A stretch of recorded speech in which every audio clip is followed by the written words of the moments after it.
Assalamualaikum warahmatullahi wabarakatuh. Kita lanjutkan kembali untuk pertemuan pengantar teknologi informasi, pembahasan mengenai digital security, ethics, dan privacy. Ya, di poin ketiga ini kita akan membahas mengenai prevention of endpoint devices such as computer from unauthorized use and access, atau bagaimana kita mencegah tindakan pencegahan untuk perangkat endpoint, ya, untuk perangkat endpoint dan akses yang tidak sah. Jadi ketika bicara perangkat endpoint di perangkat ICT ataupun di perangkat IT itu, kita akan berbicara mengenai beberapa perangkat yang setiap harinya dan seseringnya kita gunakan. Jadi perangkat endpoint devices itu adalah setiap perangkat yang terhubung dan berkomunikasi melalui jaringan atau melalui media jaringan yang terhubung ke internet ataupun yang tidak terhubung ke internet. Ada switch dan router juga, ya, merupakan perangkat ataupun yang kita sebut perangkat endpoint devices. Jadi yang paling umum untuk perangkat endpoint devices itu ada, ini saya tuliskan dia, ada komputer desktop, ada laptop, kemudian ada perangkat seluler yang setiap harinya kita gunakan, ya. Kemudian ada perangkat yang dapat dikenakan seperti jam tangan pintar atau smartwatch, ya. Kemudian ada perangkat medis pintar, ini biasanya digunakan untuk ini, ya, untuk biasanya di rumah sakit ataupun digunakan untuk mendeteksi tubuh manusia yang bisa digunakan secara individu, gitu ya. Ada perangkat jaringan seperti mesin pencetak, ini fotokopi salah satunya, ataupun jenis lainnya, ya, pemindai atau scanner, ya. Kemudian ada server, ada router dan switch, kemudian perangkat IoT, ya. Perangkat IoT ini sudah banyak diterapkan terutama di Indonesia. Bagaimana ketika bertambahnya perangkat-perangkat IoT ini juga memiliki masalah, isus dan kerentanan, ya, untuk aktivitas cyber kriminal yang terjadi, ya. Nah, untuk apa kita berbicara prevention of endpoint devices ini? Karena perangkat ini selalu kita gunakan dan selalu terhubung ke internet dan seseringnya kita gunakan, ya. Saya sampai susah mau mengatakan sesering gimana lagi karena setiap waktu kita gunakan. Seperti ketika kita memesan makanan, memesan kendaraan, ya, memesan ataupun kita berkomunikasi sesama kerabat, keluarga, orang tua dan lain-lain, ya. Dan itu semua terhubung ke internet yang menyebabkan semua perangkat itu, terlebih lagi perangkat handphone dan laptop yang kita gunakan, kita harus tahu menjaga dari kerentanan ataupun aktivitas jahat dari global internet, ya. Itu harus kita ketahui karena banyak seperti topik sebelumnya yang saya jelaskan, banyak aktivitas jenis cyber kriminal itu yang terjadi dari global internet yang sangat mudah sampai saat ini digunakan. Mereka dengan menyusupi ataupun melakukan hal-hal yang mungkin kita tidak inginkan itu bisa terjadi di perangkat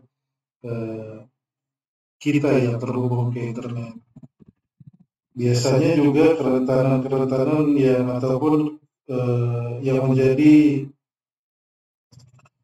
kekhawatiran ataupun yang menjadi tolak ukur dari sebuah korporasi atau perusahaan, ya, ketika berbicara mengenai perangkat endpoint devices ini, karena perangkat endpoint devices ini itu sangat banyak di perusahaan itu terdapat, ya, seperti perangkat komputer ataupun biasanya teknologinya kemarin ada istilah di YOD itu bring your own devices, ya. Jadi biasanya tidak disediakan perusahaan lagi, tapi disediakan individu. Nanti ada kesepakatannya itu biasanya. Tapi idealnya sampai saat ini di perusahaan ataupun di korporasi itu masih banyak terdapat perangkat-perangkat endpoint devices, ya. seperti secara fingerprintnya untuk absensi, kemudian ada komputer, laptop, perangkat server terutama, perangkat router yang langsung terhubung ke internet. Nah, itu yang harus kita lakukan pencegahan dari aktivitas-aktivitas yang merugikan mungkin di dalam perusahaan tersebut. Jadi di sini bagaimana ada langkah-langkah atau bagaimana pencegahan perangkat endpoint itu yang kita harus lakukan ya.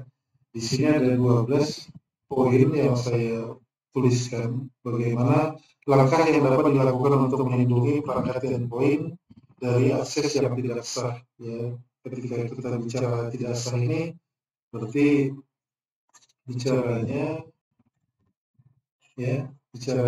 dari aktivitas-aktivitas yang tidak kita inginkan dari global internet itu ketika adanya attacking ke infrastruktur yang ada di dalam sebuah perusahaan atau perangkat yang biasa kita gunakan. Nah, untuk langkah pertama itu bisa kita lakukan sama halnya seperti bahasan sebelumnya. Di sini ada pembaruan sistem operasi dan perangkat lunak. Nah, di sini ketika kita bicara pembaruan sistem operasi dan perangkat lunak, di sini kita harus pastikan. Jadi ketika saya bicara di sini kita, artinya kita ibaratkan saja kita misalnya seorang network administrator dan network security di dalam sebuah perusahaan. Jadi bagaimana ketika kita melakukan pembaruan sistem operasi, nanti ini berkaitan dengan halayak ramai ataupun karyawan ya yang ada di dalam perusahaan tersebut ya, tidak di departemen IT ya. Jadi bagaimana ketika kita melakukan perangkat-perangkat yang digunakan mereka, kita melakukan pembaruan ya untuk keamanan yang harus kita lakukan dengan kebijakan ataupun policy dari perusahaan tersebut supaya ataupun untuk kita mengatasi kerentanan yang dapat dieksploitasi ya dari akses yang tidak sah. Kemudian kita gunakan antivirus atau anti malware ini di poin kedua ini bisa kita install, bisa secara centralized ya, bisa kita centralized ya, kemudian bisa centralized ini yang saya maksud di sini. Di sini biasanya dia tersentral ya. Kita biasanya ada server gitu ya. Di sini ada server, ini ada server. Nah, kita install di server ini untuk main misalnya antivirusnya. Jadi ketika kita install di sini ataupun di sini antivirusnya, dia sudah nge-link ke sini gitu ya. Nah, ini tarikannya agak susah ya, sudah nge-link, jadi kita tinggal klik aja nanti ataupun installnya lebih sederhana. Jadi nanti di main server ini sudah terdapat main server di antivirus itu kita install. Sama halnya seperti ketika kita install antivirus secara online ataupun yang kita beli secara online, itu kan kita harus terkoneksi ke internet supaya supaya kita bisa masing-masing perangkat ini ya, perangkat sebentar ini kok susah ya. Perangkat ini, host ini atau endpoint ini itu bisa dapat update ya, dapat update dari si servernya ketika ada pembaruan di servernya. Kemudian firewall ini sangat diperlukan ya, jadi untuk logikalnya seperti ini. Jadi ketika kita di dalam perusahaan itu ini internet, kemudian dia terkoneksi dengan router upstreamnya atau router gateway ya, atau router gateway atau router upstreamnya. Nah, kemudian ada firewall. Firewall ini nanti yang dibuat untuk policy dan rules ya, rules yang ada untuk LAN di sini gitu ya, untuk LAN di sini ya. Bagaimana nanti misalnya LAN 2 ini departemen keuangan dia lebih kritikal, tidak bisa mengakses ataupun tidak dapat menjangkau ke internet gitu ya. Itu lebih baik ketika sebuah departemen di dalam perusahaan itu sangat kritikal. Kemudian kendalikan akses pengguna di sini, kebutuhan akses gitu ya. Jadi biasanya hak akses itu berkaitan dengan misalnya ada aplikasi di perusahaan itu, biasanya kalau pengguna karyawan di departemen itu kan kita segmentasi ya. Dan departemen ini hanya bisa mengakses aplikasi yang berkaitan misalnya berkaitan dengan procurement saja, misalnya XR ya, atau human resource ya, itu hanya aplikasi yang mereka gunakan gitu ya. Nah, kita juga berbicara kata sandi yang kuat, ini harus kita kombinasikan kata sandinya, kemudian enkripsi data, ini terlebih lagi data-data yang penting itu harus kita enkrip ya, banyak software yang bisa kita gunakan. Kemudian sumber daya jaringan yang aman, ini sangat rentan ya, kritikal ketika kita bicara mengenai sumber daya jaringan ya.